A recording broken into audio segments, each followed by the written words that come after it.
título da nossa mensagem de hoje faz referência a esses dois versículos que eu falei com os irmãos na segunda-feira, que ia deixar para a gente estudar na sexta, que é o olhar de Pedro para Jesus. É justamente esse o título da mensagem, o olhar de Pedro para Jesus. Mas antes da gente focar no olhar de Pedro, eu gostaria de mostrar para vocês como o olhar de Jesus muda tudo na vida do cristão. E a título de introdução, eu queria que nós retrocedêssemos um pouquinho no Evangelho de Lucas. E nós vamos ver como Jesus ele olha para muitos daqueles que o mundo não quer ver, que o mundo tenta evitar de toda forma. O capítulo 19 de Lucas, eu acho que está dando recorde, ou não? A impressão minha. Eu não sou sonoplasta. É porque a voz de Paulinho ela é muito assim, perfeita, né, para cantar. A minha é tão desproporcional que aí atrapalha. Capítulo 19 de Lucas. Perceba, olha o olhar de Jesus para esse homem chamado Zaqueu. Um homem excluído, um homem que até tinha dinheiro, até tinha uma situação favorável do ponto de vista material, mas do ponto de vista emocional e social, era uma pessoa excluída. Versículo 1 do capítulo 19, entrando em Jericó, atravessava Jesus a cidade, eis que um homem chamado Zaqueu, maioral dos publicanos e rico, procurava ver quem era Jesus, mas não podia por causa da multidão, por ser ele de pequena estatura. Tenho certeza que todos nós que, pela graça de Deus, estamos aqui nessa noite, enfrentamos algum tipo de dificuldade interna ou externa para estar aqui. Quando Jesus chegou àquele lugar, olhando para cima, olhe, Jesus olhou para cima, ninguém estava olhando. O foco das atenções era Jesus, mas Jesus olha para Zaqueu. Ninguém percebe Zaqueu em cima daquela árvore, mas Jesus percebe Zaqueu e muda a história desse homem. Olhando para cima, disse-lhe: Zaqueu, desce depressa, pois me convém ficar hoje na tua casa. Versículo 8 já. Olhe como o olhar de Jesus muda tudo. Entre mentes, Zaqueu se levantou, versículo 8, e disse: Senhor, resolvo dar aos pobres metade dos meus bens, e se em alguma coisa tenho defraudado alguém, restituo 4 vezes mais. Então Jesus lhe disse: hoje houve salvação nesta casa, pois também este é filho de Abraão. Ninguém achava que Zaqueu era filho de Abraão. Na mentalidade dos judeus, todo publicano era uma pessoa que era tratado como um ímpio, como um não-judeu, como um traidor da sua nação, porque estava trabalhando para os romanos. Mas Jesus diz: não, tem salvação para você sim, Zaqueu. A salvação chega na sua casa. E também, a título de introdução, eu quero dar um exemplo. Falei de Zaqueu, que é um homem, quero falar de uma mulher agora. No Evangelho de João, rapidamente, capítulo 4, versículo 1. Eu estou andando um pouquinho rápido porque é só a introdução. Quando, pois, o Senhor veio a saber que os fariseus tinham ouvido, João capítulo 4, versículo 1. Ter um ajudante como o irmão Paulinho muda tudo, né? Jesus fazia e batizava mais do que os discípulos de João, se bem que Jesus mesmo não batizava, e sim os seus discípulos. E ele deixou a Judéia, retirando-se de outra vez para a Galileia. E era necessário atravessar a província de Samaria. A gente já estudou esse texto e a gente sabe que não era necessário. Samaria ficava exatamente no meio entre a Judéia e a Galileia, mas a Samaria era evitado por todo judeu religioso, pois era considerado um território impuro, porque os samaritanos eles haviam misturado o judaísmo com as religiões pagãs. Quando houve o domínio dos assírios naquela região. E aí surgem então os samaritanos. E os judeus então eles não se davam com os samaritanos e nem os samaritanos com os judeus.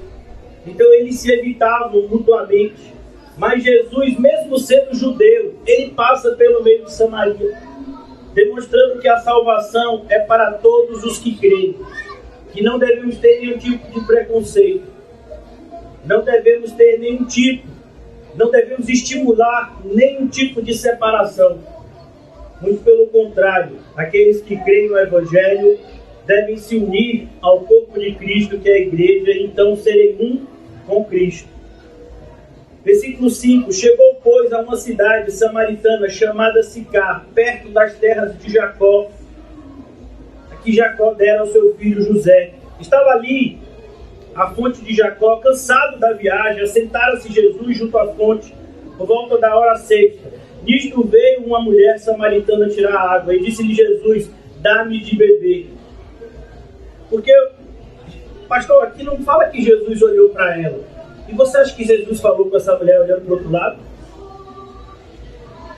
Ninguém com Jesus falaria com uma mulher, e ainda mais com uma mulher samaritana. Mas Jesus, ele quebra paradigmas. Ele quebra todo tipo de preconceito. Tanto que quando os seus discípulos voltam e veem Jesus dialogando com essa mulher, eles ficam meio que assim, sem entender porque Jesus estava fazendo aquilo. Então disse a mulher, versículo 8, pois os seus discípulos tinham ido à cidade para comprar alimentos. Então lhe disse a mulher samaritana: como sendo tu judeu, pedes de beber a mim, que sou mulher samaritana? Olhem como o olhar de Jesus muda. Essa mulher agora está com dúvidas na sua mente, porque com certeza, durante muito tempo, ela sofreu preconceito tanto dos samaritanos quanto dos judeus. Como assim, pastor? Ela sofreu preconceito dos samaritanos? Porque era meio-dia e ela estava indo buscar água. E quando você estuda um pouquinho do modo de vida dessas pessoas nesta época, não era comum uma mulher sozinha ir buscar água. Elas iam em grupo. E também elas não faziam isso meio-dia. Elas faziam ou de manhã cedo ou no finalzinho da tarde, que era o período em que o sol estava mais ameno, por assim dizer. Mas essa mulher está sozinha, mostrando justamente que ela, como Zaqueu, era uma pessoa excluída até entre os seus. Ela já era excluída pelos judeus por ser samaritana, mas entre os seus ela também era excluída, e a gente já vai ver aqui por quê. Por conta da sua situação emocional. Ela já tinha tido alguns maridos e na atualidade ela estava convivendo com uma pessoa sem ser casada com ela. Replicou Jesus: se conheceras o dom de Deus e quem é que te pede, dá-me de beber, tu lhe pedirias e ele te daria água viva. Respondeu-lhe ela: Senhor, tu não tens com que tirar água do poço, e o poço é fundo, onde tens a água viva?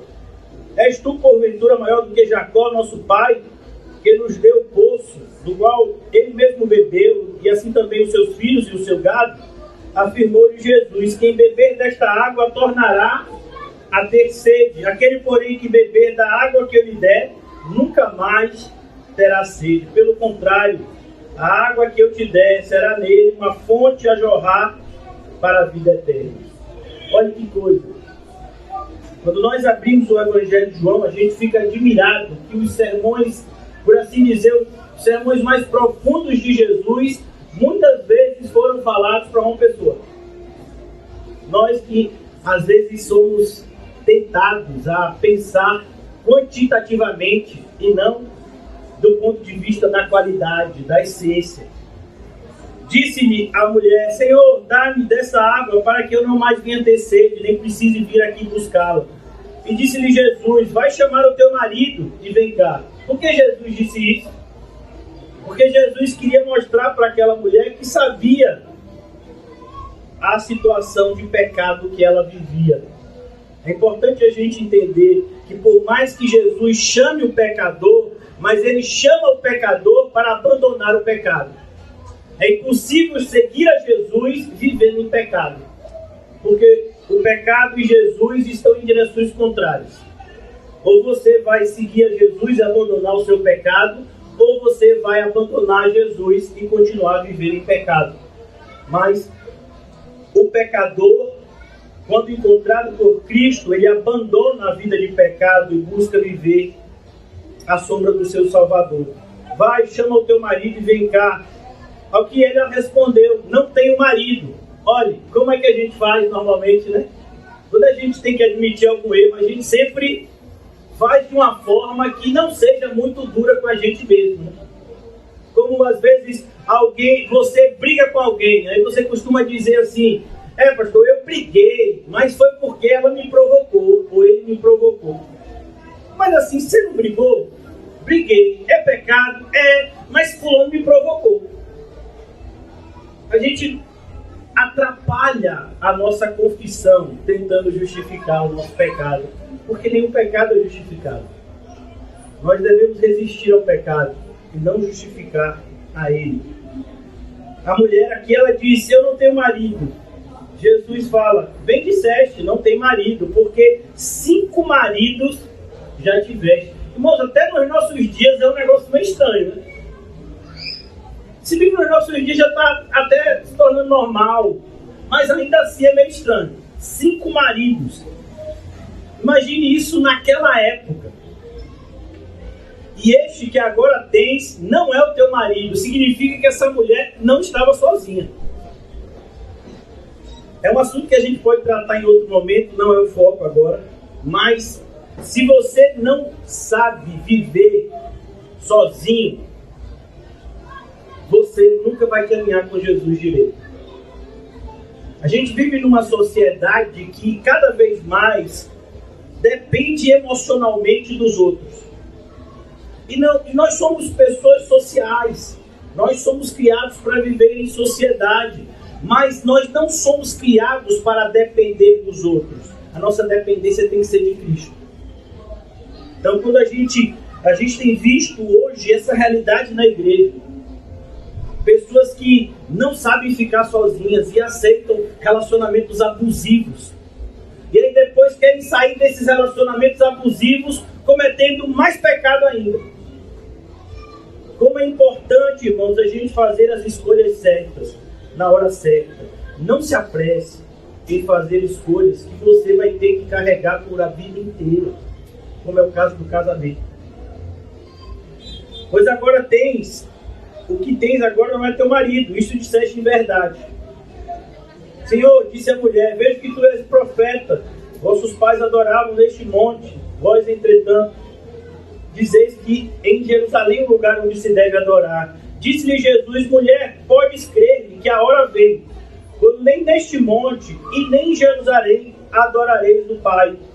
Vós adorais o que não conheceis, nós adoramos o que conhecemos, porque a salvação vem dos judeus. Jesus estava falando justamente porque os samaritanos, eles são fruto de uma mistura da religião judaica com religiões pagãs. Como eu disse para vocês, que aconteceu no domínio dos assírios naquela região, no século 7 a.C., se eu não me engano. Então aqui Jesus está dizendo: olha, vocês não levam a Bíblia a sério como deveriam, mas é a Bíblia que tem a verdade. É isso que Jesus está dizendo. Mas vem a hora, e já chegou, em que os verdadeiros adoradores adorarão ao Pai em espírito e em verdade, porque são estes que o Pai procura para serem seus adoradores. Deus é espírito. Importa que os seus adoradores o adorem em espírito e em verdade. Olha como Jesus repete a expressão em espírito e em verdade. Qual seria o oposto disso? A adoração feita na carne e na heresia, que infelizmente é a maioria. Pessoas que dizem adorar a Deus de maneira contrária às Escrituras. A gente sabe que isso não é adoração. Tudo aquilo que provém de heresia não pode ser adoração, porque a adoração tem que ser em verdade. Deus é espírito, e importa que os seus adoradores o adorem em espírito e em verdade. Eu sei, respondeu a mulher, que ele vir o Messias, chamado Cristo. Olha como ela sabia. Por quê? Porque os samaritanos, por mais que eles fossem um povo misturado, mas eles tinham acesso principalmente aos primeiros livros do Antigo Testamento, né? A Torá. Eles se viam também como descendentes de Abraão. Por isso ela fala de Jacó, no diálogo com Jesus. E disse-lhe Jesus: eu sou o que falo contigo. Neste ponto chegaram os seus discípulos e se admiraram que ele estivesse falando com uma mulher. Todavia, nenhum lhe disse que perguntas. Percebeu? Os próprios discípulos de Jesus, no lugar dele, não falariam com ela. Não enxergariam essa mulher como alguém digna de se pregar o evangelho para ela. E a gente tem visto muitos cristãos nos nossos dias tendo essa mesma postura, permitindo ser guiados por posicionamentos políticos, por posicionamentos emocionais. Tem gente até que torce para um time de futebol, então se o outro torcedor de um time oposto, né, não evangelizo não, porque é de outro time. Imagine isso. Mas aqui Jesus fala, versículo 28, quando a mulher deixou o seu cântaro, foi à cidade e disse àqueles homens: vinde comigo e veja um homem que me disse tudo quanto tenho feito. Será porventura o Cristo? Saíram, pois, da cidade e vieram ter com ele. Nesse interim os discípulos lhe rogaram, dizendo: mestre, come. Mas ele lhes disse: uma comida tenho para comer, que vós não conheceis. Diziam então os discípulos uns aos outros: teria porventura alguém trazido o que comer? Disse-lhe Jesus: a minha comida consiste em fazer a vontade do Pai, a vontade daquele que me enviou, e realizar a sua obra. Amém? Acabei de definir a vida de vocês. Vocês são assim também? Não? Às vezes bota uma comida assim na sua frente, um bolo de chocolate. Não. É hora de oração. Palavra. Ninguém está pensando que quando terminar o culto, qual é o lanche de hoje. Ninguém. Amém? Amém. Versículo 35. Não dizeis vós que ainda há 4 meses até a ceifa? Eu, porém, vos digo: erguei os olhos e vejo os campos, pois já branquejam para a ceifa. O ceifeiro recebe desde já recompensa e em tesouro o seu fruto para a vida eterna. E de Sardes se alegram tanto o semeador como o ceifeiro, pois no caso é verdadeiro o ditado: um é o semeador, o outro o ceifeiro.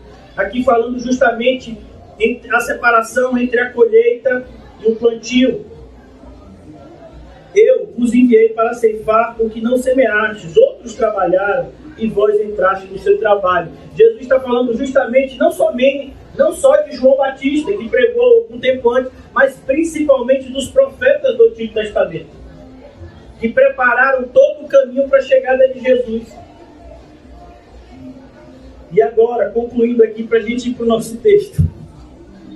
Muitos samaritanos naquela cidade creram nele em virtude do testemunho da mulher que anunciara: ele me disse tudo quanto tenho feito. Olhe como o olhar de Jesus muda tudo. Aquela mulher maltratada e mal vista pelos seus, agora se tornou uma pessoa, um instrumento de Deus para a salvação de outros. Olhe como há uma vida transformada, porque essa mulher, se ela tivesse algum tipo de mágoa no seu coração, depois do encontro com Jesus, ela ficaria com a salvação só para ela. Eu conheci o Messias, eu vou ser salva, mas não vou dividir com ninguém, porque esse povo aqui não merece, me maltrata, só porque eu tive 5 maridos e o que eu tenho agora não é meu marido. Então assim, não vou dividir a salvação com ninguém. Mas não foi essa a postura dela.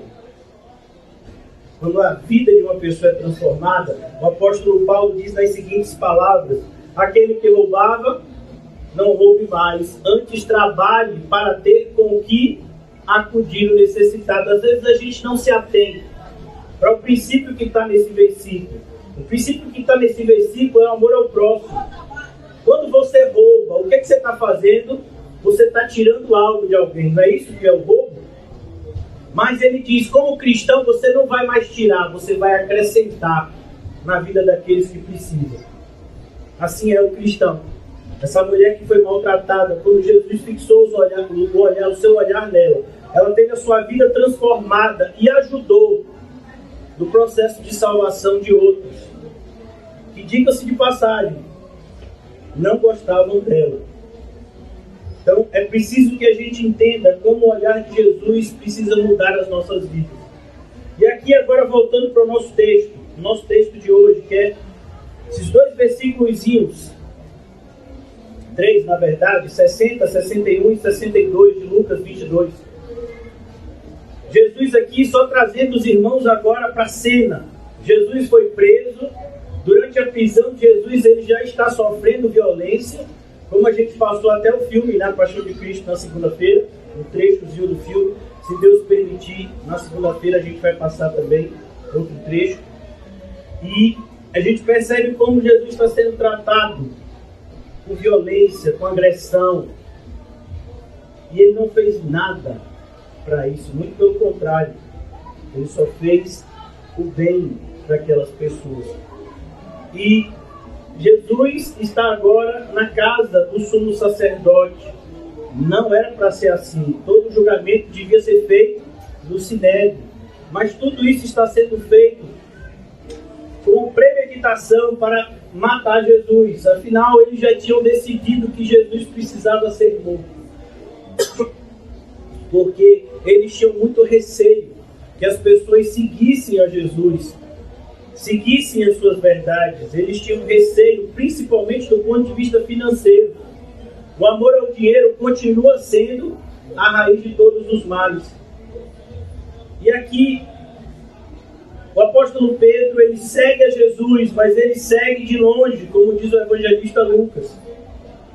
Versículo 54, Pedro seguia como? De longe. Olha como é perigoso. E tudo isso começa, irmãos, eu quero mostrar para vocês como começa a queda.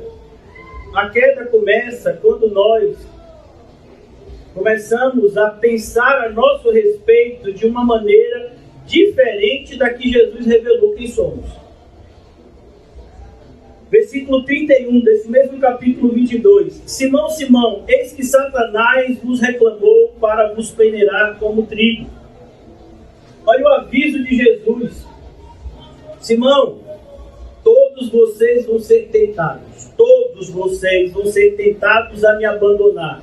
Como já estava escrito no Antigo Testamento, ferirei o pastor e as ovelhas se dispersarão. Versículo 32. Eu, porém, roguei por ti. Olha a responsabilidade de Pedro. Eu roguei por ti, Pedro, para que a tua fé não desfaleça. Tu, pois, quando te converteres, fortalece os teus irmãos. A ideia de converter aqui não é que Pedro estava no mundo, não é que Pedro era do diabo, não é que Pedro era um falso crente, mas a ideia é que mesmo nós como cristãos, mesmo nós que amamos a Cristo de verdade, se não cuidar, cairemos. Jesus já havia advertido, vigiai e orai sem cessar, para não cairdes em tentação. Esse aviso não é para o falso crente, esse aviso é para o verdadeiro crente. Porque quando a gente cai, a gente se machuca, dói. Outras pessoas muitas vezes também sofrem as consequências dos nossos erros. Pessoas que amamos. E é por isso que temos essa responsabilidade de vigiar e orar. Versículo 33, ele porém respondeu, Senhor, estou pronto para ir contigo, tanto para a prisão como para a morte.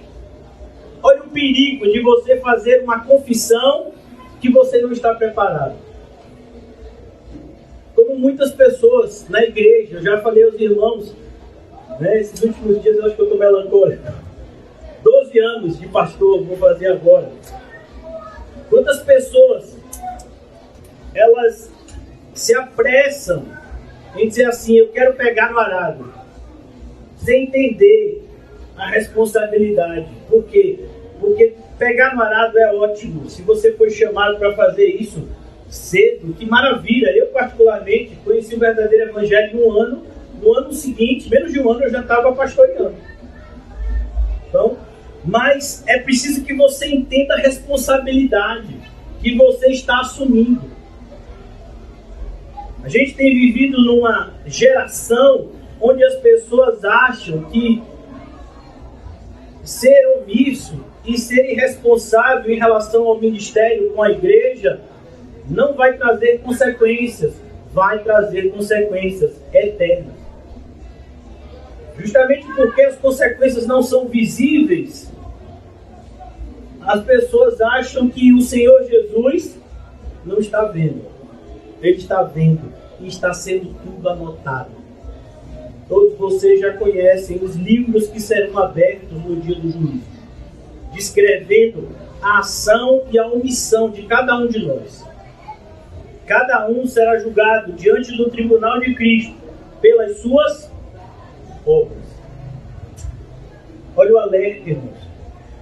Por isso que, quando nós falamos o que Pedro falou aqui, estou pronto para ir contigo, tanto para a prisão como para a morte, isso é bom. Mas a gente tem que entender a responsabilidade de falar isso. A responsabilidade de falar isso, deixe guardado aqui. Eu quero que você abra rapidamente comigo para você, para ver se a nossa ficha cai, a minha também, viu? Eu me coloco no lugar de quem está sendo exortado nessa noite. 1 Coríntios 9. A partir do versículo 25. Todo atleta em tudo se domina. Você já imaginou isso, irmãos? Eu já falei sobre esse assunto em outro momento, mas nunca é demais falar sobre isso.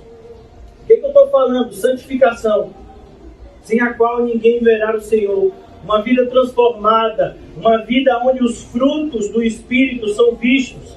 Todo atleta em tudo se domina. Então, o que ele está dizendo aqui, irmãos, é algo que a gente vê. A gente está vivendo uma época aí que as pessoas estão assistindo a Copa do Mundo. E não é pecado assistir a Copa do Mundo, não. Pecado é você se deixar levar pela emoção e achar que isso é a coisa mais importante. Isso sim é pecado. Tem gente, por exemplo, que pode não ter vindo hoje para a igreja porque foi dia do jogo do Brasil. Imagina, né?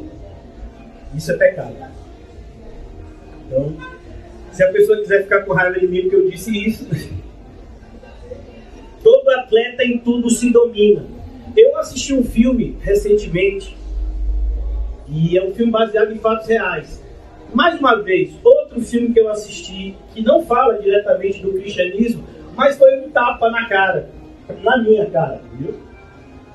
Conta a história de uma nadadora olímpica, que ela fez parte aqui da Olimpíada do Rio de Janeiro de 2016. Foi a primeira vez que teve uma bandeira dos refugiados.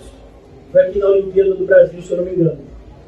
Países que estão em guerra civil, no caso dessa nadadora, ela era da Síria. Tem vários países que nesse momento estão sofrendo guerra civil e as pessoas estão saindo. Nós vimos isso recentemente na quantidade de pessoas que fugiram da Ucrânia e ainda não retornaram para suas casas porque ainda está em guerra. Refugiado é isso, você tem que sair da sua casa, do seu país às pressas, porque entra num processo de guerra civil, ou seja, uma guerra interna, ou mesmo numa guerra externa, como foi o caso da invasão da Rússia na Ucrânia. E essas pessoas se tornam agora sem país. Eles são refugiados. Foi o caso dessa moça. Ela estava com a irmã dela e ela, então, acerta com seu pai de ir para a Alemanha. Só que eles teriam que atravessar a barca, um estreito que tem, justamente, né? Paulo deve ter feito essa travessia entre a Grécia e a Ásia ali, naquela região. E ela o barco delas quase afunda. Tem uma parte, eles estão próximos da costa, mas o barco está entrando água, tem muita gente. E ela e a irmã dela, que são nadadoras, desde os últimos 3 quilômetros, amarram uma corda e saem levando o barco a nado. Isso me constrangeu. E eu não sei se os irmãos se lembram de uma imagem que rodou o mundo. Um desses refugiados, também da Síria, que numa tentativa dessa de travessia morreu. Um meninozinho, eu acho que ele devia ter 4, 5 anos. Essa imagem rodou o mundo, virou inclusive pintura. Um menininho vestido com a botinha, me lembra assim, sabe, algo que dói. Seu corpo estendido na beira da praia. Uma tentativa da sua família, né, de fugir da guerra, eles morrem nessa tentativa. Por que eu estou falando essas coisas, irmãos? O que tem a ver? Irmãos, a gente está saindo do mundo e a gente está indo para a cidade celestial. Você acha que vai ser fácil? Você acha que a gente não vai enfrentar obstáculos? Você acha que a gente vai conseguir completar a carreira sem aprender a se dominar? Se o fruto do Espírito é domínio próprio. Não, eu tenho as 8 características: amor, alegria, paz, bondade, longanimidade, benignidade, mansidão, fé. Só não tenho domínio próprio, pastor. Então você não tem o fruto do Espírito. Porque o fruto do Espírito tem 9 características. Se tem 8, não é o fruto do Espírito, é outra coisa. O cristão, é preciso que eu e você, eu também, a gente aprenda a se dominar. Eu não posso fazer tudo o que eu quero. Eu preciso entender quais são os meus limites e eu preciso agir com prudência. Dá um exemplo bobo. A pessoa diz assim: eu estava indo para a igreja, mas aí eu comi algo na rua que me fez mal, eu tive que ir para casa. E por que comeu? Por que você comeu? Porque não vigiou. Você orou antes de comer? Garanto que não. É daquele tipo de oração. Depois que comeu metade do sanduíche, Senhor, esqueci, abençoa. A gente não ora, não vigia e depois acha ruim as consequências. Todo atleta em tudo se domina. Versículo 25. Aqueles para alcançar uma coroa corruptível. Era preciso que Pedro entendesse isso quando ele falou aquela frase. Olha, Pedro, você está dizendo que vai até a morte comigo. Você entende? Porque uma coisa, irmãos, é falar. Outra coisa é perseverar fazendo. Começar é fácil. Perseverar é que é difícil. Quantas e quantas pessoas começaram a congregar aqui com a gente, irmão? Algumas ficaram mais tempo, outras menos tempo, mas não estão mais aqui. Começaram até de maneira bonita, chorando, evidenciando um arrependimento que não era de verdade, porque se fosse, estava aqui. Mas não estão mais. Por quê? E aqui, não tem domínio próprio. Aqueles para alcançar uma coroa corruptível. O mundo, você tem domínio próprio no mundo e você consegue sucesso. Você vê isso, pessoas estudam, pessoas que fazem faculdade, pessoas que se dedicam a determinados trabalhos, muitas horas, elas conseguem obter determinado êxito. Mas do que adianta isso no momento da morte dessas pessoas? O homem pode ganhar o mundo inteiro, mas o que dará em troca da sua alma? Assim, nós, porém, lutamos, mas para alcançar algo muito melhor, infinitamente melhor, que é uma coroa incorruptível. Versículo 26. Assim corro também eu. E olha que coisa, Paulo está falando dele. Por quê? Porque o cristão tem que vestir a camisa. O cristão precisa entender, sim, ele é uma vitrine. É preciso que a gente pare com essa mania de achar que a nossa vida é a nossa vida. Não é. Se você quer ter a sua vida, então tem que ser fora de Cristo. Porque a partir do momento que você se torna um cristão, a sua vida é um livro aberto. Quando você se tornou cristão, você está dando autorização a todos os seus irmãos da igreja apontar o dedo para você com amor e respeito, mas apontar o dedo para você e dizer: ô meu irmão, você está em pecado. E você ainda tem que achar bom e agradecer.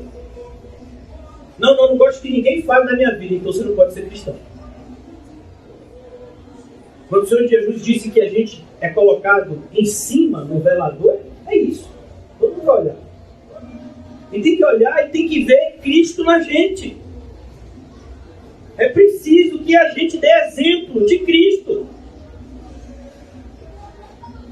Vemos um mundo evangélico repleto de pessoas que são capazes de fazer sermões maravilhosos, de dar explicações excelentes sobre a obra de Cristo, sobre o processo de salvação, de maneira até bíblica, mas pouquíssimas pessoas de fato estão dispostas a viver como Cristo.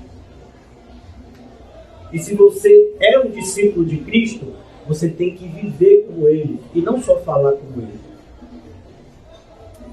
E aqui então, o apóstolo Paulo nos diz, assim corro também eu.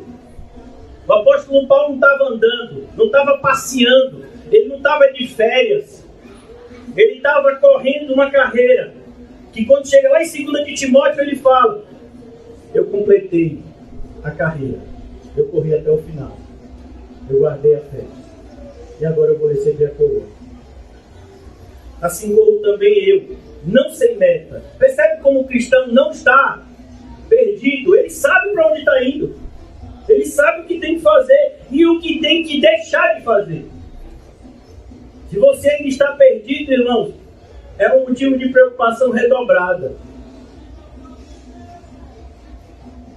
Eu vou dar uma... Eu não gosto muito dessa expressão, eu vou dar uma dica para você. Pastor, eu não sei como eu posso servir ao Senhor Jesus, na igreja. Irmãos, isso tem a ver com os seus talentos. Quem você é na sua vida pessoal? Eu faço isso, eu tenho uma predisposição nessa e nessa área. Pois é, provavelmente é nessa e nessa área que você já devia estar fazendo alguma coisa. Já devia estar fazendo muita coisa. E entender as consequências de colocar a mão no arado. Porque às vezes eu não gosto, eu já ouvi essa expressão tantas vezes e eu tenho uma aversão a ela, porque isso é bíblico. Pessoas dizem, pastor, eu não gosto de me comprometer, eu fico imaginando fazer a obra assim, mas eu sei que o inimigo, ele vai, como é que fala? Me retaliar. Caio, que história é essa? O inimigo vai te retaliar? Quem é mais poderoso? O Espírito que está em nós ou o Espírito que está no mundo? Como é que está escrito em Tiago? Sujeitai-vos a Deus, resistir ao diabo e a gente foge do diabo? Não? Sujeitai-vos a Deus, resistir ao diabo e o diabo? Como é que está escrito em Mateus 16? As portas do inferno não prevalecerão. E agora os crentes tudo ficam com medo de ser retaliado. Não, pastor, porque eu comecei a fazer algo assim para Jesus, o diabo se levantou. Glória a Deus. Por quê? Você quer que o diabo deixe você em paz? O diabo vai deixar em paz se você for uma pessoa que não atrapalhe os planos dele. Você quer isso? É isso que você quer? Está de bem com o inimigo? Porque se você está de bem com o inimigo, significa que você está de mal com Jesus. Quem é que você prefere? E a gente já falou, quando estudamos Lamentações na terça-feira, que quando Satanás está nos perseguindo, a gente pode clamar a Cristo e sabe que Ele nos protege. A sua vara e o seu cajado são o nosso consolo e conforto. Mas quando a gente sabe que é Deus, a gente vai clamar o diabo para nos proteger? Então é preciso que a gente entenda essa exigência do cristianismo. Isso não é algo específico para um grupo na igreja. Isso é para todo mundo que creu e foi batizado e acredita que é salvo. Ele tem que ter algum tipo de ministério. Ele precisa estar servindo ao Senhor Jesus de alguma forma. Porque a fé sem obras é morte. Parece que Tiago não disse essas palavras para muitos. Assim como também eu, não sem meta. Era o que Pedro estava fazendo. Pedro estava meio perdido. Pedro ouviu o que Jesus falou, mas não prestou atenção. Quando ele estava com a espada na mão, ele estava cheio de coragem. Quando Jesus disse, guarda a espada, ele começou a seguir Jesus de longe. A gente já falou sobre isso. Como é fácil fazer a obra de Deus do nosso jeito. Difícil é fazer a obra de Cristo do jeito dele. Assim corro também eu, não sem meta, assim luto, não como desferindo golpes no ar. E o apóstolo Paulo agora fazendo uso dessa figura de uma luta física. Então ele não está dando golpes no ar, ele não está gastando o seu fôlego com golpes na direção onde não tem nada. Ele sabe contra quem está lutando. E às vezes a gente perde tanto tempo lutando com o vento, quando a gente deveria estar focado naquilo que Jesus mandou. Às vezes a gente precisa, como o povo que saiu do Egito 40 anos, para entender algo que eles deveriam aprender em 40 dias. Mas esmurra o meu corpo. Olha que coisa bonita. Paulo não esmurrava o corpo de outra pessoa. Qual é o principal pecado? Qual é o pecado que pode te levar para o inferno? O seu. O pecado dos outros é sério. E se a gente vê algum irmão em erro, corrigimos com espírito de brandura, sabemos que pode ser nós amanhã no lugar dessa pessoa. Mas precisamos ser mais exigentes conosco mesmo. A gente é muito conivente com os nossos pecados. A gente passa muito a mão na cabeça da gente, porque a gente vive numa geração, aquela geração da autoestima, aquela geração que você tem que se amar, aquela geração que pensa que o mundo gira em torno dela. É a nossa geração de evangélicos. Não, você tem que esmurrar o seu corpo. E o que significa esmurrar o seu corpo? Não é sair se batendo na parede. Significa, você precisa aprender a se dominar. E isso vai doer. Vai doer. Quando você vê algo, você deseja fazer aquilo, você entende, eu não posso mais fazer isso, isso não é para mim. Ou quando você tem que fazer alguma coisa, mas o seu corpo não quer. Vou dar um exemplo, irmão. Num domingo de manhã, chovendo. Você, tudo é 9h30, às 8 horas você abre o olho, você vê aquele tempo nublado, você diz, caramba, será que vai ter culto hoje? Algum dia deixou de ter culto por causa de chuva? Que eu me lembre, não. Mas a gente fica, né? Vai que é um dilúvio. Vai que inundou tudo. Porque a gente está lá e tem um imã na cama. Seja, a sua cama tem imã, a minha de vez em quando tem. Você tenta levantar, te puxa. Mas é nesse momento que você esmurra o seu corpo. Eu já vi tantas pessoas me dando testemunho, né, entre aspas, assim, pastor, quando eu vou ler a Bíblia, me dá um sono. É claro que vai te dar sono quando você lê a Bíblia. Você tem dúvida? Você tem dúvida que ali do lado não está o demônio do cafuné? É. E às vezes a pessoa diz, pastor, estou em dificuldade para dormir. Eu digo, tente ler a Bíblia. É, pastor, um ótimo sonífero. E se você estiver lendo a Bíblia com o celular, eu já passei por isso. Você está aqui com o celular cai na cara. Ei! É bênção. E aí você acorda. Aí continua lendo.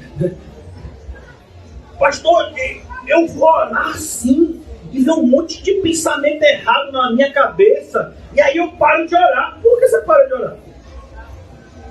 Não, é que você tem que se dedicar mais ainda. Você tem que aprender a dominar os seus pensamentos. Lutero fala algo sobre isso. Ele diz, eu não posso impedir que os passarinhos voem sobre a minha cabeça, mas eu posso impedir que eles façam ninhos. Então eu não posso impedir determinados pensamentos chegarem na minha mente, mas eu posso impedir deles frutificarem nela. E vou combater esses pensamentos com a palavra do Senhor. Isso é esmurrar o corpo, irmão. Eu preciso orar, vigiar, eu preciso conhecer a palavra de Deus para poder manusear bem a palavra do Espírito. Eu preciso me dedicar mais à obra de Cristo. Eu preciso me dedicar mais ao corpo de Cristo. Eu preciso fazer o bem a todos, prioritariamente aos da família da fé. Eu preciso. E isso vai doer. Por quê? Porque a minha carne não vai gostar.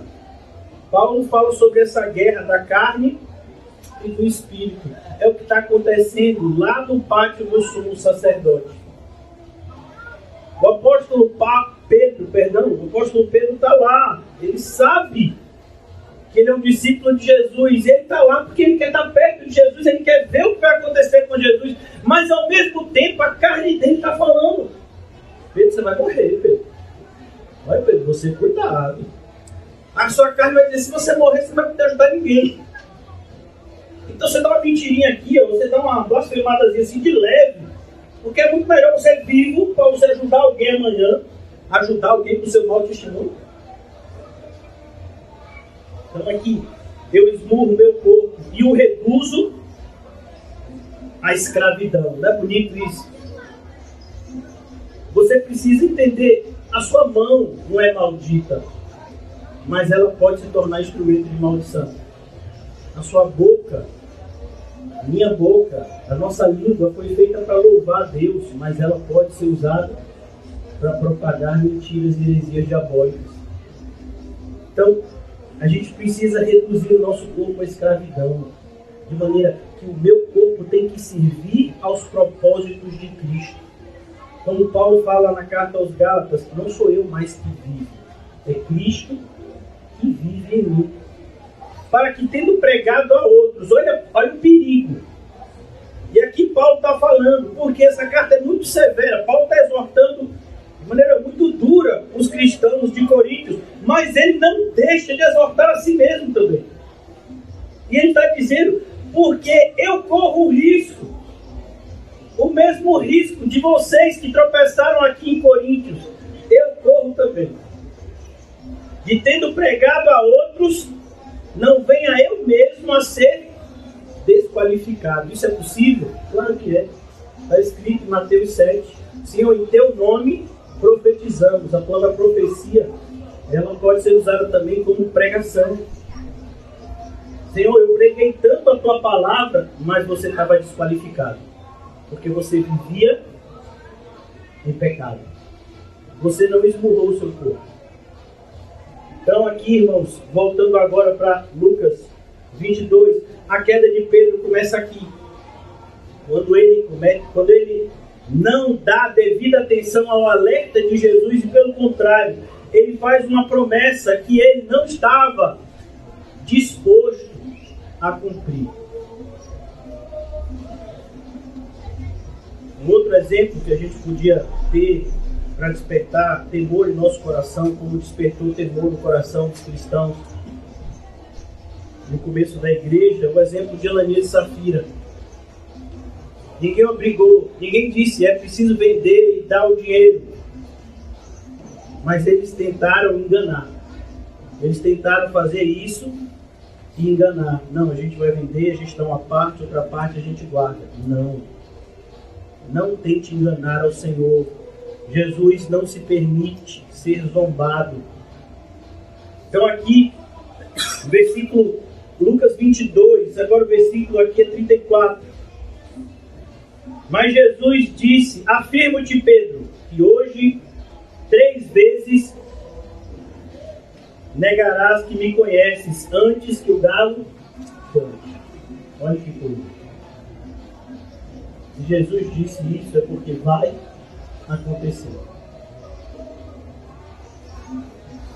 Versículo 60, que é onde nós agora vamos iniciar a exposição. Mas fique tranquilo, eu não vou falar muito. Mas Pedro insistia. Versículo 60. Essa é a terceira negação de Pedro, a terceira negativa. Pedro insistia: homem, não compreendo o que dizes. E a gente já viu no Evangelho de Mateus como nessa terceira Pedro faz o quê? Pragueja. Ele blasfema, amaldiçoa. E logo, estando ele ainda a falar, cantou o galo. Você já imaginou, irmão? Quando a ficha cai. Eu vou dar um exemplo aqui. E eu espero que a ficha caia hoje para mim. Em nome de Jesus. Mateus 24. Rapidamente. Jesus nos avisou desse dia. Mateus 24, 12. E por se multiplicar a iniquidade, o amor se esfriará de quase todos. A gente acha que isso nunca vai acontecer. Pelo menos não vai acontecer com a gente. A gente acha que não tem problema a iniquidade se multiplicar. A gente continua vindo para a igreja, continua carregando a Bíblia, continua de alguma forma mantendo uma determinada religiosidade. Mas, irmãos, quantas vezes já falamos que a religiosidade sem espiritualidade é diabólica? Você precisa ser espiritual. Como nós já vimos aqui no começo, eu li com vocês, João 4, que o Senhor está em busca dos verdadeiros adoradores, que o adoram em espírito e em verdade. Então Jesus diz isso para os seus discípulos. Olha o que está escrito no versículo 10 de Mateus 24. Nesse tempo, no tempo que a gente está vivendo hoje, 2022, essa profecia para os nossos dias, muitos hão de se escandalizar. Escandalizar significa tropeçar, retroceder, trair e odiar uns aos outros. Ele não está falando isso no mundo não, irmãos. Ele está falando isso na igreja, no grupo daqueles que se dizem cristãos. Levantar-se-ão, versículo 11, muitos falsos profetas enganarão a muitos. Olha como isso é atual. Parece que Jesus não nos disse isso. Como Jesus falou com Pedro: Pedro, você vai me negar 3 vezes. Não vou nada. Jesus diz: vão surgir muitos falsos profetas, enganarão muitos. Não vai não, eu não vou ser enganado. Eu sou crente, eu leio a Bíblia, eu oro de joelho. Eu sou crente, conheci já a doutrina da graça, já estudei as reformas protestantes, eu já sei, sou um crente mesmo, sou protestante, não vou ser enganado. Provavelmente, se você pensa assim, você já foi enganado. Versículo 12, nesse contexto, e por se multiplicar a iniquidade, o amor se esfriará de quase todos. Isso é muito forte, irmãos. Em algumas traduções diz o amor de muitos, né? Mas a expressão mais correta é essa, quase todos. Porque no grego, idioma que foi escrito no Novo Testamento, tem algumas palavras para muitos. Muitos no sentido de que é um grande número, mas aqui é no sentido mesmo de a maioria, mostrando justamente essa discrepância, essa visão assustadora de que um crescimento do movimento evangélico, mas é a minoria que está salva dentro do movimento evangélico, porque a maioria já se permitiu que o amor se esfriasse. Não tem termômetro melhor para evidenciar o seu amor por Cristo do que a maneira como você age na igreja. Isso é tão lindo, porque, olhe, quando perguntaram ao Senhor Jesus se ele poderia ajudar, né, a resumir os mandamentos, são muitos mandamentos. Se você pegar o Decálogo, 10 mandamentos, mas os judeus tinham cerca de mais de 800 ordenanças. E então Jesus diz: não, você pode resumir toda a lei e os profetas em 2 mandamentos: amarás o Senhor teu Deus de todo o teu coração, alma, força e entendimento, e amarás ao teu próximo como a ti mesmo. Nisto está resumido toda a lei e os profetas. Aí o apóstolo Paulo escreve a carta aos Gálatas, que eu já mencionei aos irmãos.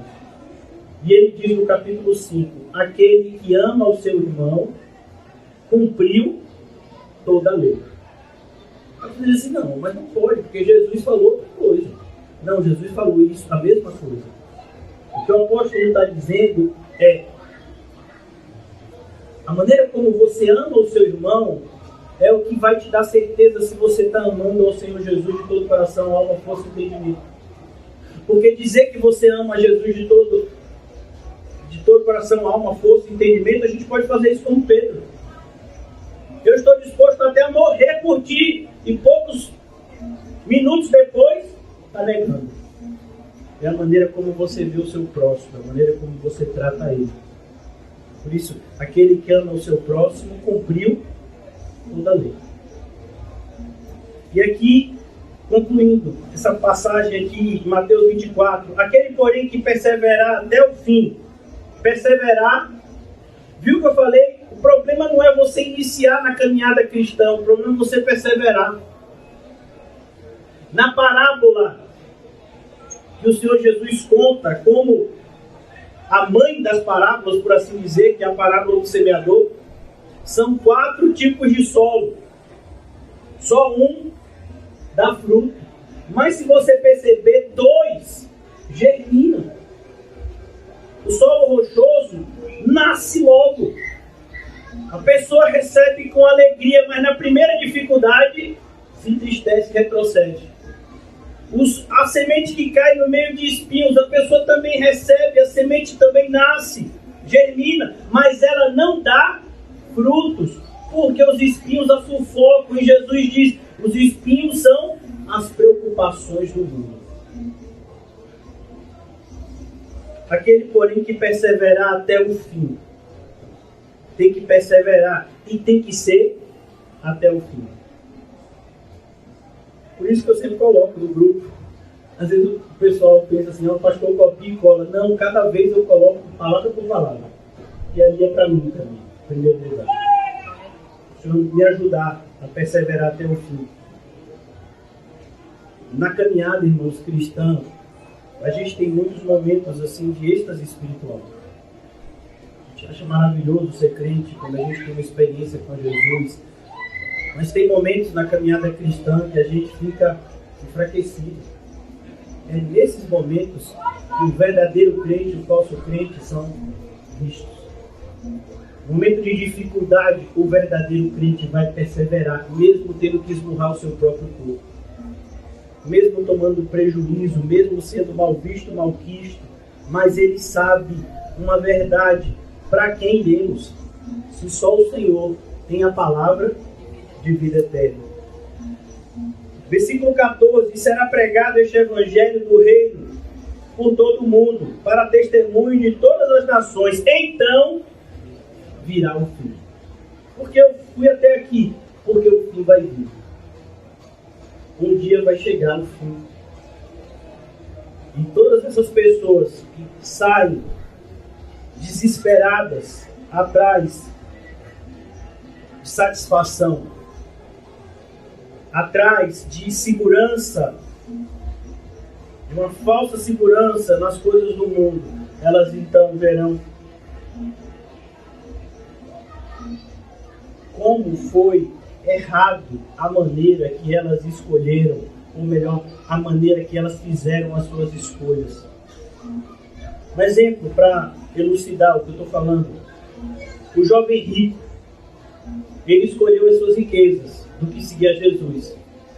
Você imagina esse jovem rico no lugar daquele homem rico que está no inferno? Sendo que esse jovem rico, ele foi convidado por Jesus a caminhar com ele. Vai, vende tudo que tens, dá aos pobres, terás um tesouro no céu, depois vem e segue-me.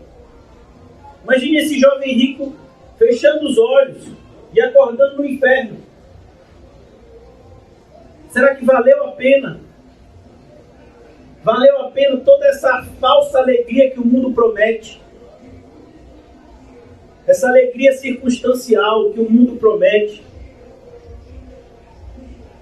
Por isso que é tão importante o cristão tomar essa atitude de que eu preciso negar a mim mesmo se eu estou disposto a seguir a Jesus.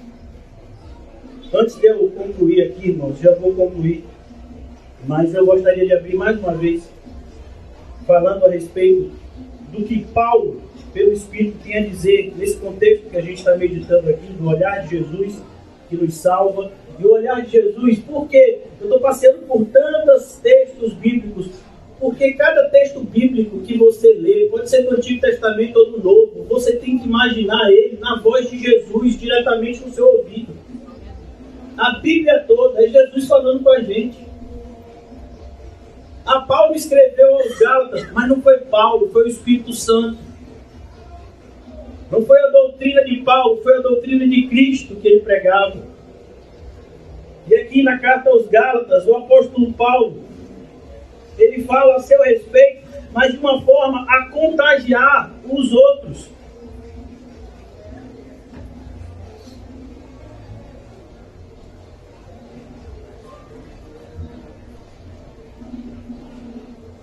Gálatas,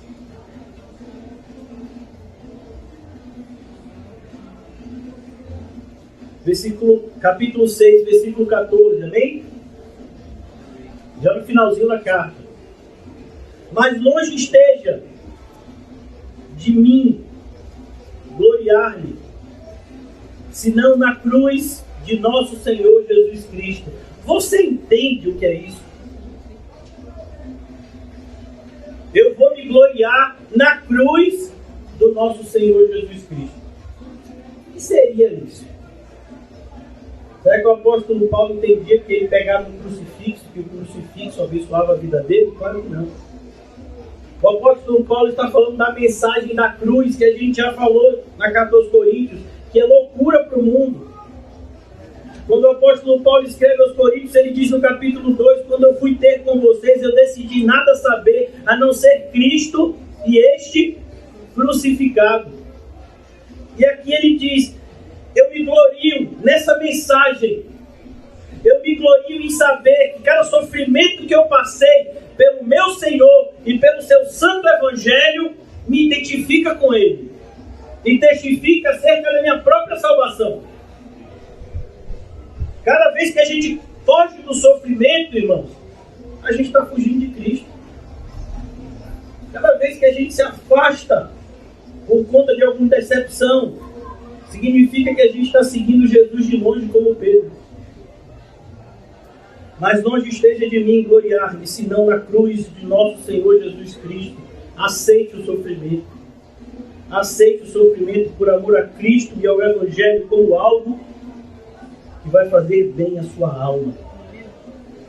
Pela qual, e preste atenção, à medida que você aceita a mensagem da cruz, essa verdade é que vai evidenciar se de fato é a mensagem da cruz que está guiando a sua vida. Pela qual o mundo está crucificado para mim. Você entende? Agora o que Paulo está fazendo? Gloriar-se na cruz de Cristo é fazer com que o mundo esteja crucificado para mim. Eu não vou mais buscar os prazeres do mundo e muito menos seguir os conselhos do mundo. Eu sei quem eu tenho crido e não é o mundo. Eu sei muito bem que aquele que ama o mundo, o amor do Pai não está nele. Eu sei que aquele que se faz amigo do mundo constitui-se inimigo de Deus. Então, o mundo está crucificado para mim. E eu para o mundo.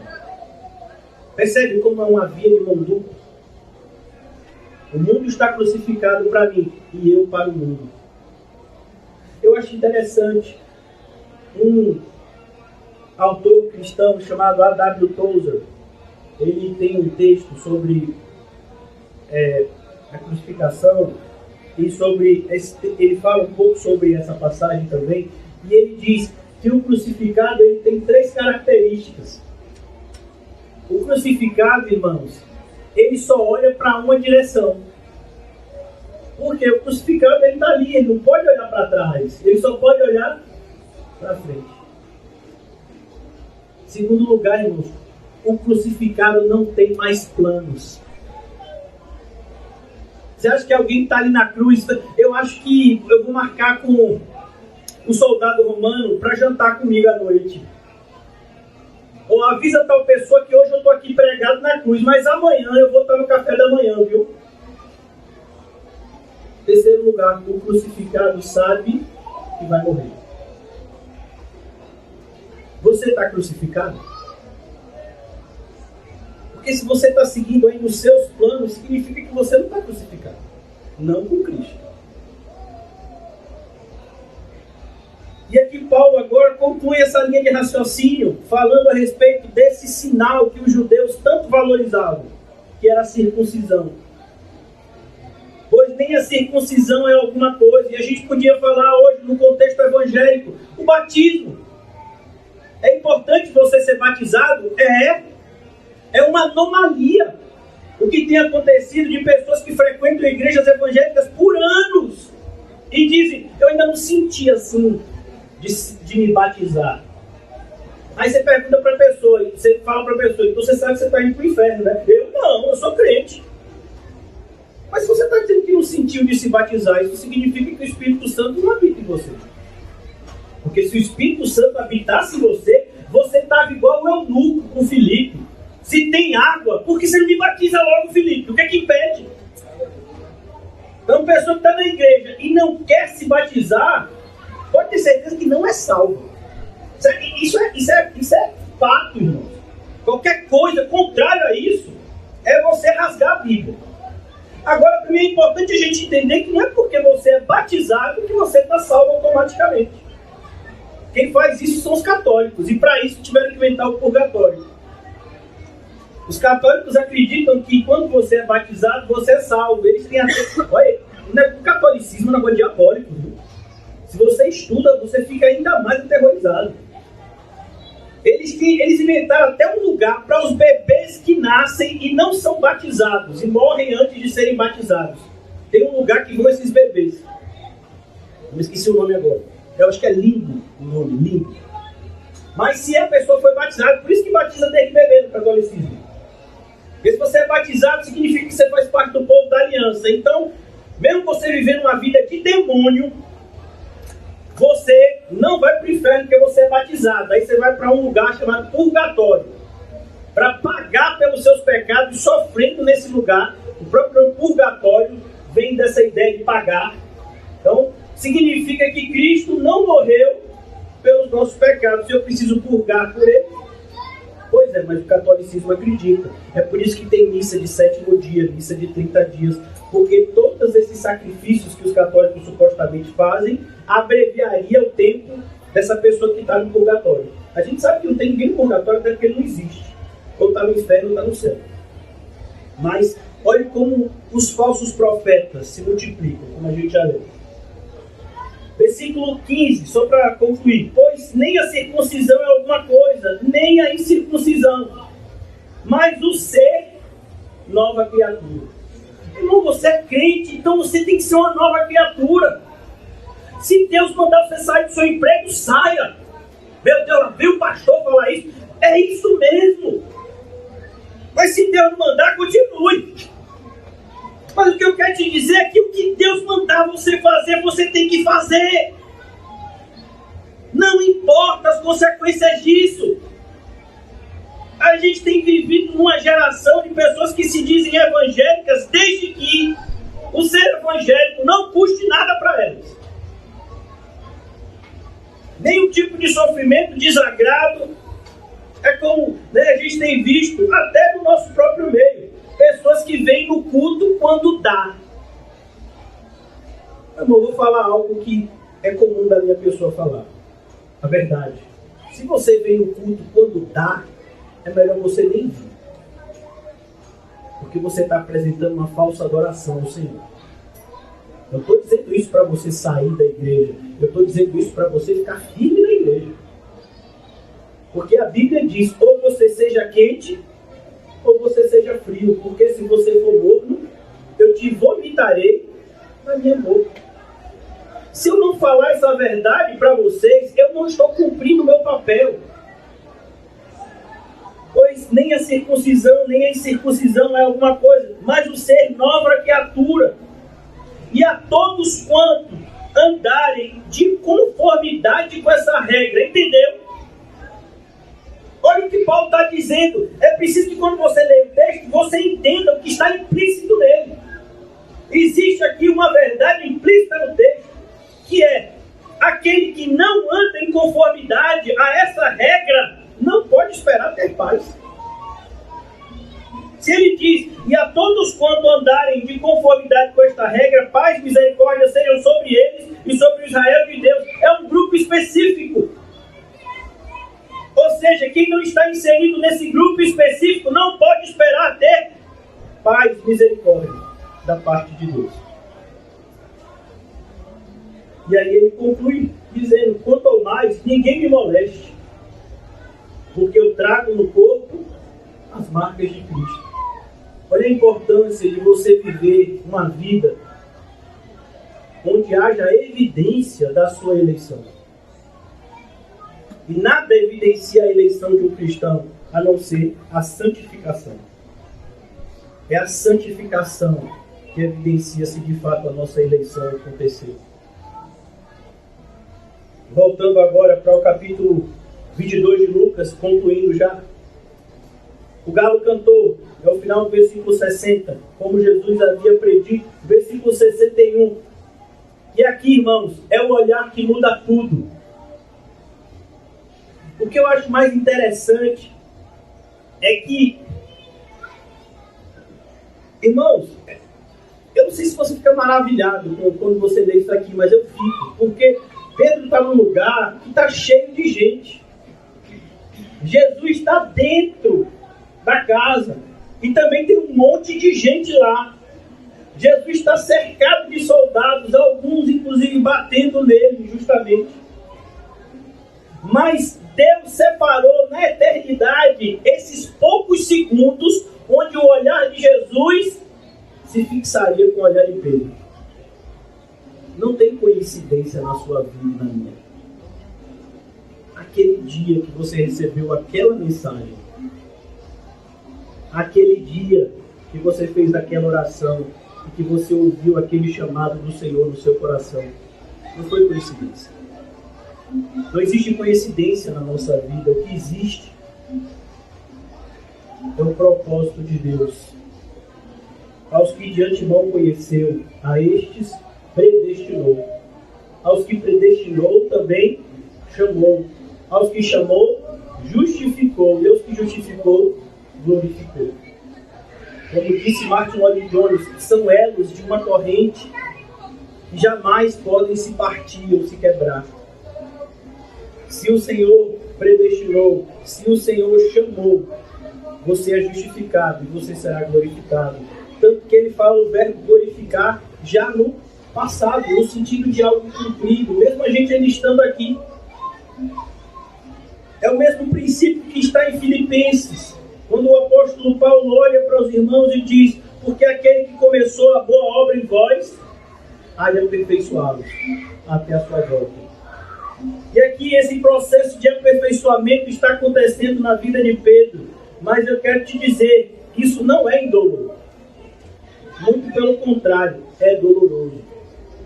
Toda queda é dolorosa, irmãos. Principalmente toda queda espiritual. Quando a gente toma uma queda do ponto de vista físico já dói, imagine do ponto de vista espiritual. Então, voltando-se, o Senhor fixou os olhos em Pedro.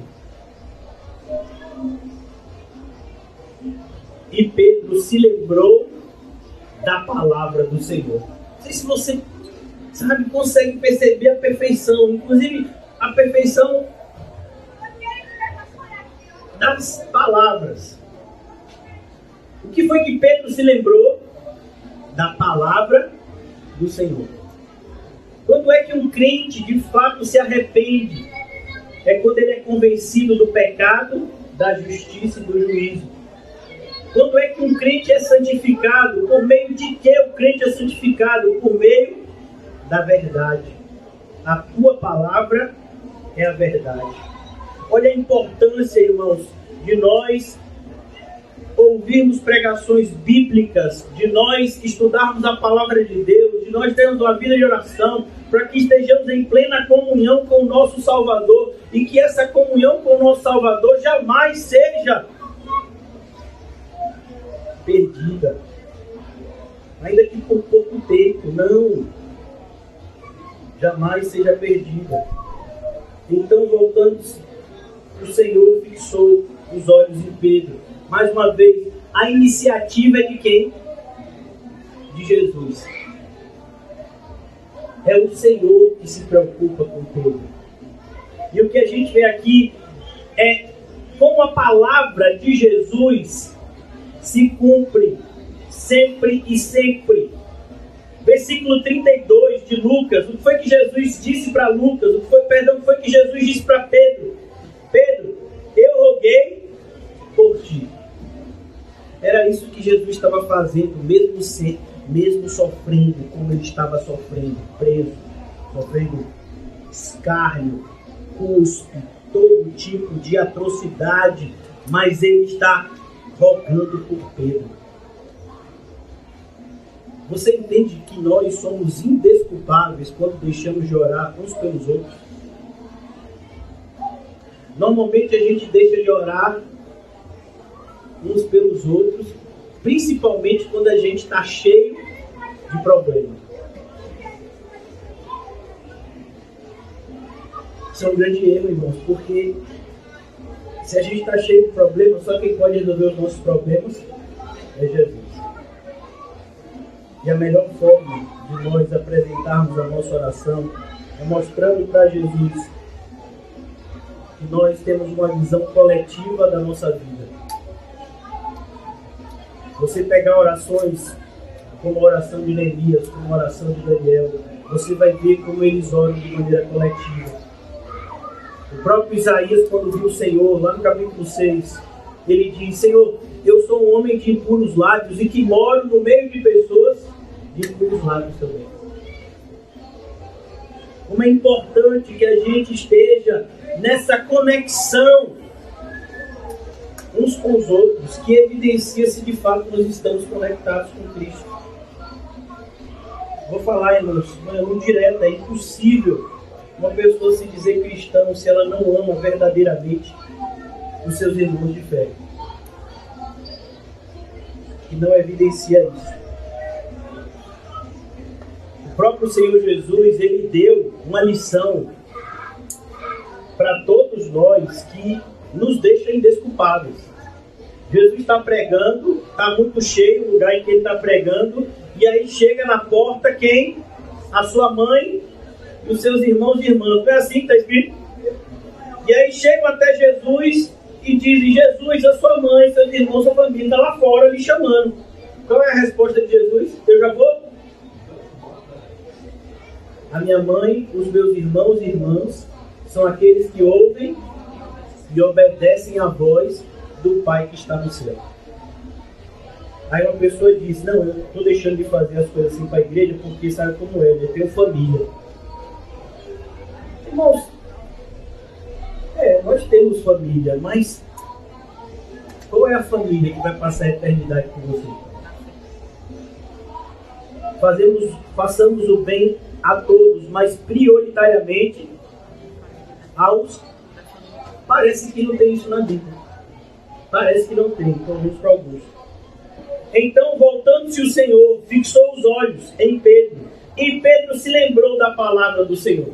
Será que a gente já se lembrou da palavra do Senhor? Que é impossível seguir a Ele se a gente não renunciar a tudo, tomar a nossa cruz e então segui-lo. Será que a gente não entende que a porta é estreita e que o caminho é apertado?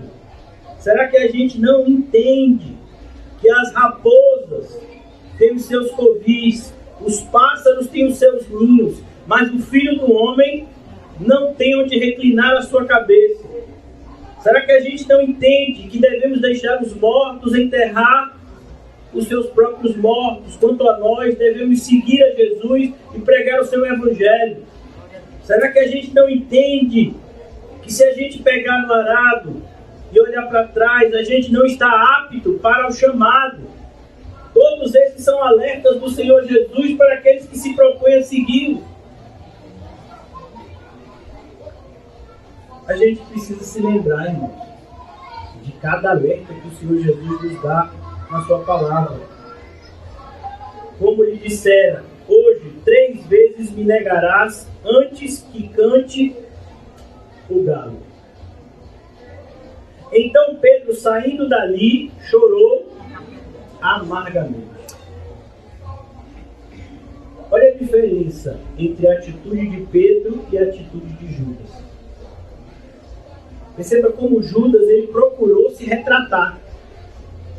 Ele foi até o sumo sacerdote devolver as 30 moedas de prata. Aquilo trouxe alívio para o coração dele? Não, tanto que ele foi se enforcar. Ele não conseguiu viver com essa culpa. O apóstolo Pedro não, ele toma essa atitude, ele saiu dali.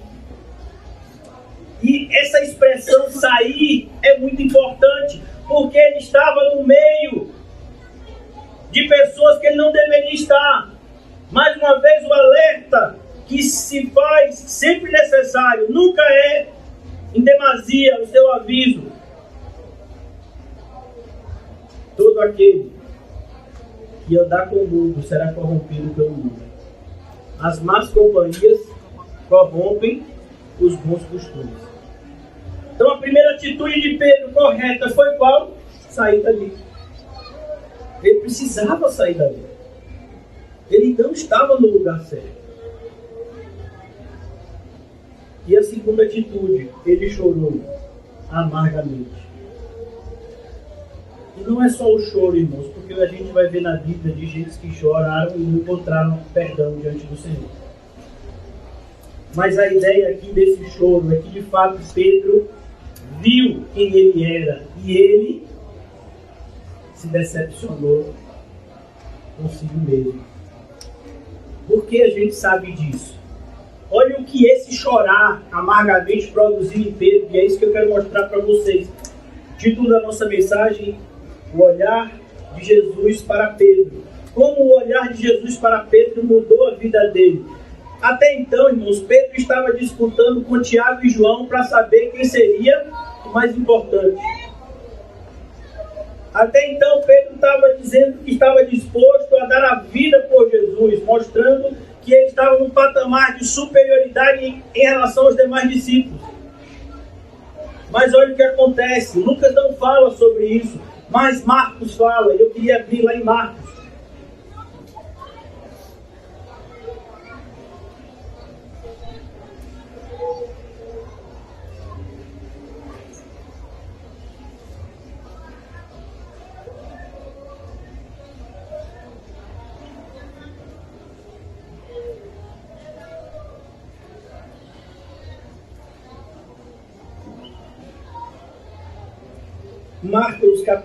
Marcos capítulo 16.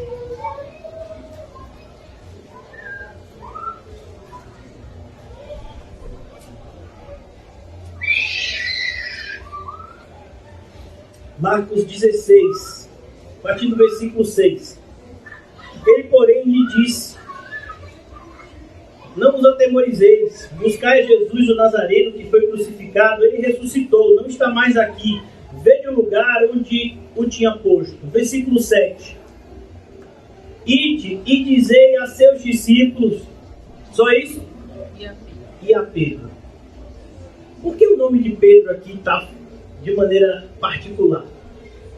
Porque aqui, irmãos, o que é que Marcos quer mostrar? É como Pedro estava nesse momento da ressurreição de Jesus.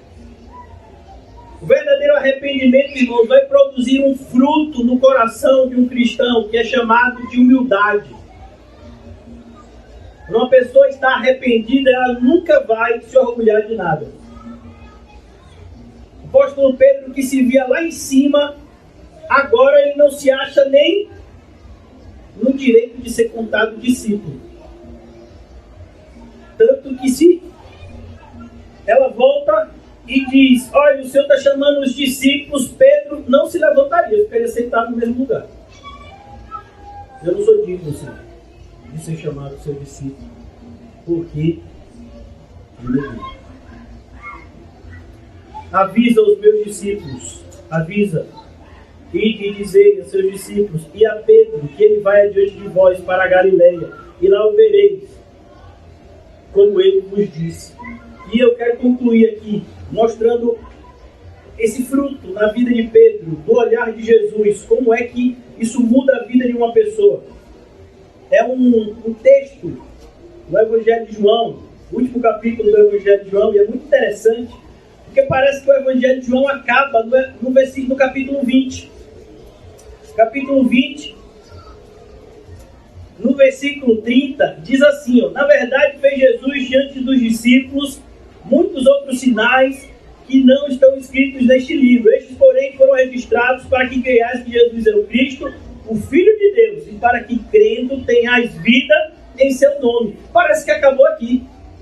Muitos estudiosos da Bíblia, inclusive, começaram a criar uma versão de que esse capítulo 21 teria sido acrescentado muito tempo depois por algum seguidor, né, do apóstolo. Não, irmãos, quem escreveu aqui foi o apóstolo João. E por quê? Porque a história não acabou ainda. A obra ainda estava sendo feita. Ainda tinha mensagem a ser entregue à igreja. E olhe o que acontece a partir do versículo 15 do capítulo 21. É a conclusão, viu? Já vou concluir mesmo. Depois de terem comido, perguntou Jesus a Simão Pedro: Simão, filho de João, amas-me mais do que a este outro? Por que esse questionamento, irmão? Por que está aqui no Evangelho de João? Perceba como isso está intimamente ligado à negação. Quantas vezes Jesus pergunta se Pedro amava ele? Quantas vezes Pedro negou ele? Será que é coincidência? Não, pastor, o senhor já disse que não tem coincidência, ainda mais na Bíblia. Ainda bem que você sabe disso. Simão, filho de João, amas-me mais do que a este outro? Por quê? Porque na noite em que Jesus foi traído, esse era o sentimento de Pedro. Ele se via como alguém que amava Jesus mais do que a qualquer outro. Como foi que ele disse? Eu já li com vocês algumas vezes no capítulo 22 de Lucas. Eu, sem os outros, mas eu estou disposto a ir até a morte com o Senhor, se for preciso. Eu, Pedro, não digo pelos outros 11, mas eu me garanto, sou crente, vou perseverar até o fim, sou do verdadeiro Evangelho. Eu quero mais é fazer a obra de Cristo. É só Ele que me importa. Olha, tenha medo. Amas-me mais do que a este outro? A ideia é: e aí, Pedro, você me ama mais do que esses me amam? Ele respondeu: sim, Senhor, tu sabes que eu te amo. E aqui a gente já percebe uma mudança enorme na vida de Pedro. Porque Jesus pergunta a Pedro uma coisa e Pedro responde outra. No português fica um pouco difícil, porque no português a palavra amor é uma só. Mas no grego são 3 palavras que designam amor. É a palavra eros, a palavra filéu e a palavra ágape. A palavra ágape é a palavra que Jesus faz a pergunta a Pedro. É o amor sacrificial. É o amor que está disposto a morrer pelo ser amado. É o amor que ama, mesmo que o ser amado não corresponda a esse amor. O amor filéu não. O amor filéu é um amor correspondido. É o amor de amigo, muitas vezes traduzido dessa forma, mas é mais profundo do que isso. E nós não vamos estudar grego aqui, nem eu sou capacitado para isso. Mas é importante que você entenda que é mais ou menos assim. Jesus está dizendo: e aí, Pedro, você me ama até a morte? Pedro diz: Senhor, eu te amo como um amigo de verdade, como um amigo sincero. Jesus lhe disse: apacenta os meus cordeiros. Lembram-se do que eu disse para vocês em relação a Gálatas 5,14? Aquele que ama o seu próximo cumpriu toda a lei. Não, eu amo muito a Cristo, mas eu não suporto a igreja, lá só tem gente falsa. Não fale por você. Eu não acho que só tem gente falsa aqui. Eu acho que tem pessoas que estão sendo aperfeiçoadas. Pessoas que têm sérios problemas e que estão no lugar certo para que esses problemas sejam tratados. Versículo 16. Tornou a perguntar-lhe pela segunda vez. Por que Jesus perguntou a segunda vez? Não já respondeu? Simão, filho de João, tu me amas? Parece que Jesus está provocando. parece não, irmãos, é isso mesmo. É para ver se a ficha cai. É para ver se a gente, toma tendência. Simão, quer dizer que você me ama? Você não tem um amor ágape por mim, Simão? E ele respondeu, sim, Senhor, tu sabes que eu te amo. Senhor, olha, o ágape eu já vi que eu não tenho. Mas o filéu eu acho que eu tenho. Essa é a resposta de Pedro. Está dizendo, eu tenho esse amor de amigo. É sincero meu amor por você. Mas Senhor, eu não sei se eu pensei. Eu não tenho esse amor de sacrifício, não. Eu já neguei o Senhor 3 vezes. Agora eu vou dizer que tem esse amor. A última vez que eu fiz isso, eu neguei o Senhor 3 vezes. Disse-lhe Jesus, pastoreia as minhas ovelhas. Você percebe, irmãos, que o fato de você se ver como um cristão imperfeito, como é o caso de Pedro aqui, não é desculpa para você deixar de fazer a obra de Deus. Não, pastor, é porque eu ainda não estou naquele ponto. E qual é o ponto mesmo? Você nunca vai estar no ponto. Você não vai ser agraciado com a graça antes de ser usado pela graça. Você vai sendo cheio da graça à medida que Deus vai te usando pelo caminho. É assim que acontece na vida dos cristãos. Sempre foi assim. Pela terceira vez, rapaz, teve uma terceira, por que não teve uma quarta? Porque Jesus, ele é perfeito em tudo que faz. Pela terceira vez, Jesus lhe perguntou, Simão, filho de João, tu me amas? E aqui, irmãos, é outra coisa assim que no português é complicado ensinar, porque aí Jesus agora usa o verbo de Pedro. Jesus confronta Pedro agora. Diz assim, Pedro, você disse 2 vezes que o amor filéu, que o amor de amigo você tem. Pedro, você tem certeza que você tem esse amor de amigo por mim? Por que essa pergunta, irmãos? O que nos impede? O que faz com que a gente se esfrie, que a gente pare, ou que a gente retroceda na obra de Deus? Só é uma coisa: falta de amor. Várias coisas podem esfriar o amor, mas é a falta de amor que faz com que eu fique paralisado, com que eu retroceda, com que eu pense em retroceder. Então aqui Jesus está dizendo, olha Pedro, se você tivesse o amor filéu de verdade, você vai ser usado para apacentar os meus cordeiros. Você tem esse amor de verdade, Pedro? Esse que você disse que tem? Olha a resposta de Pedro, como ele foi transformado por aquele olhar. Aquele olhar que ele saiu e chorou amargamente. A gente percebe que aquele choro foi de verdade. Que aquele choro é o cumprimento do que está escrito em 2 Coríntios 7:10. E eu separei aqui para ler nessa versão aqui, que é a versão King James. 2 Coríntios 7:10. Diz assim, a tristeza conforme o Senhor não produz remorso. Então a gente sabe que Pedro não sentiu remorso. Remorso foi o que Judas sentiu. A tristeza, segundo o Senhor, não produz remorso, mas sim uma qualidade de arrependimento que conduz à salvação. Olha que tradução maravilhosa. A Ferreira Almeida, infelizmente, não está com essas palavras, mas o texto é esse. Porém, a tristeza, segundo o mundo, traz a morte. Não foi o que aconteceu com Judas Iscariotes? Mas o que aconteceu com Pedro, não. Ele chorou amargamente. E não foi remorso, foi uma qualidade de arrependimento que conduziu ele à salvação. Concluindo, respondeu o Senhor, pela terceira vez Jesus pergunta, e ele usa agora a palavra de Pedro para amor. Respondeu-lhe Pedro, Senhor, tu sabes todas as coisas, tu sabes que eu te amo.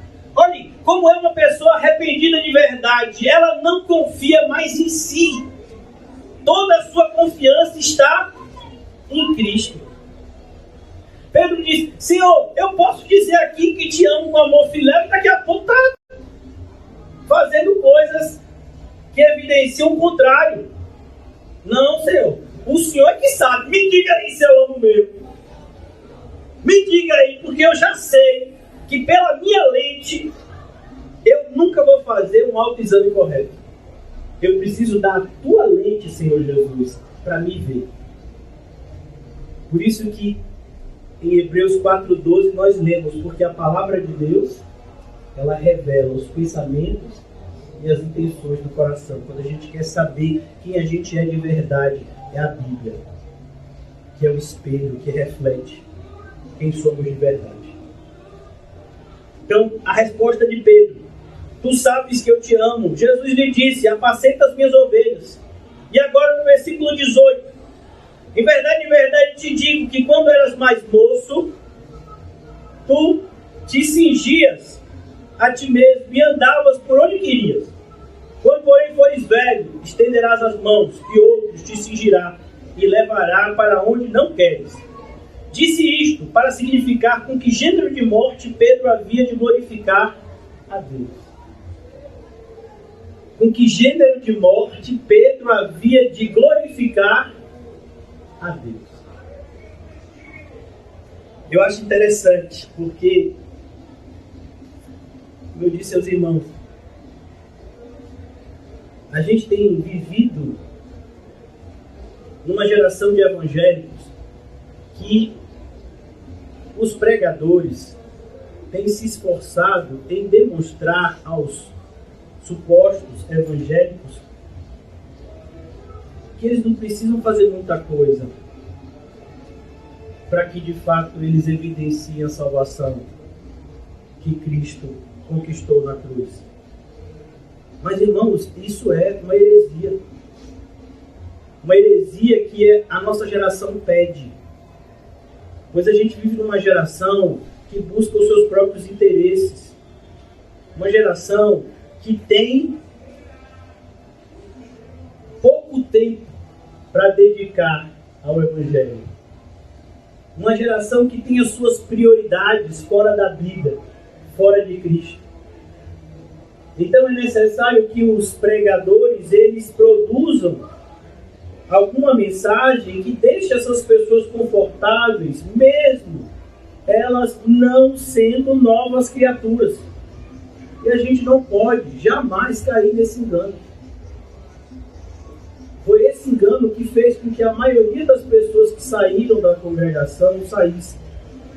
Porque elas entendiam que em outros lugares elas poderiam ouvir, entre aspas, como a gente até recentemente, um irmão comentou, de uma pessoa que estava no nosso meio, saiu e disse que estava congregando em uma igreja que prega o verdadeiro evangelho, sendo que essa igreja é uma presbiteriana, e a gente sabe que não é assim. Mas aquela pessoa acha que porque lá fala algumas doutrinas verdadeiras, todas as doutrinas que lá falam são verdadeiras, e não são. Mas por que essa pessoa saiu daqui e foi para lá? Porque lá, para essa pessoa, é mais fácil. Tem menos dificuldade. Ela não vai ter que enfrentar obstáculos, nem materiais, nem espirituais. E aí a gente chega à questão: você é que tipo de pessoa? Você é aquele que quer seguir a Jesus e que sabe o alto preço que isso vai te exigir? Ou você é aquele que só quer ouvir uma mensagem que te deixe confortável no banco da igreja? Porque se você fizer parte do segundo grupo, em algum momento você vai sair. Porque a mensagem bíblica, a mensagem quando é pregada pelo Espírito, ela não nos deixa confortáveis nos bancos da igreja. Muito pelo contrário. Ela aquece os nossos corações para que quando a gente se levante desses bancos, a gente entenda a maneira que a gente precisa viver. A gente saiba que a maneira que a gente vai viver quando a gente se levantar desses bancos é algo que vai ser preciso, como já foi dito aqui, esmurrar o nosso próprio corpo. A gente vai ter que lutar contra demônios. A gente vai ter que enfrentar o mundo inteiro e as suas seduções. A gente vai ter que enfrentar dia, o dia todo, a nossa própria carne. Por isso, tantos irmãos deixam de perseverar.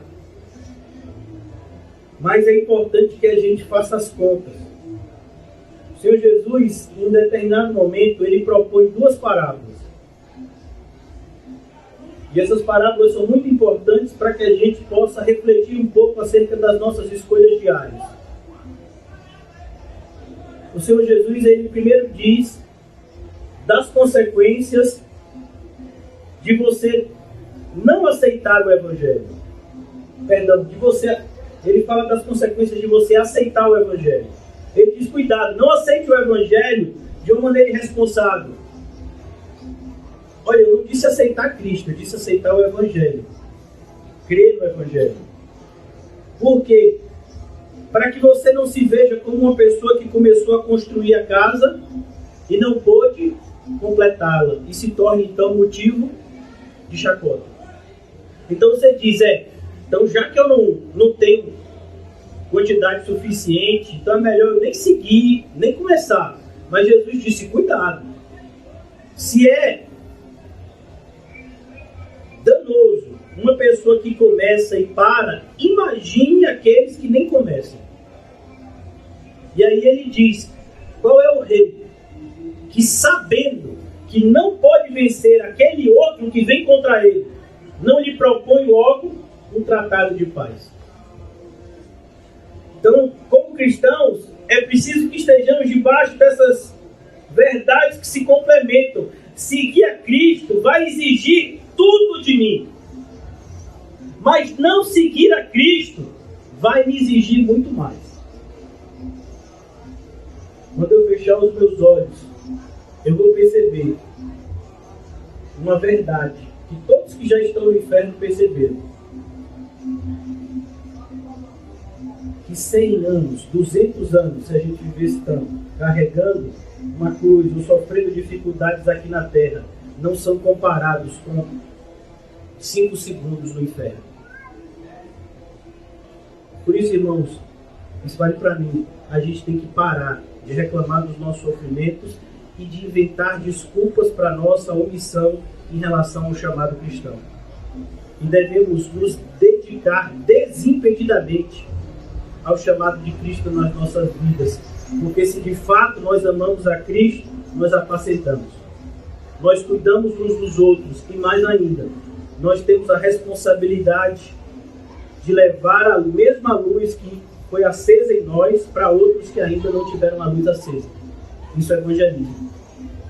Então é preciso que essa chama brilhe dentro de nós, aqueça os nossos corações, para que a gente saia de uma vez por todas dessa zona tão perigosa, que é onde nós nos sentimos confortáveis.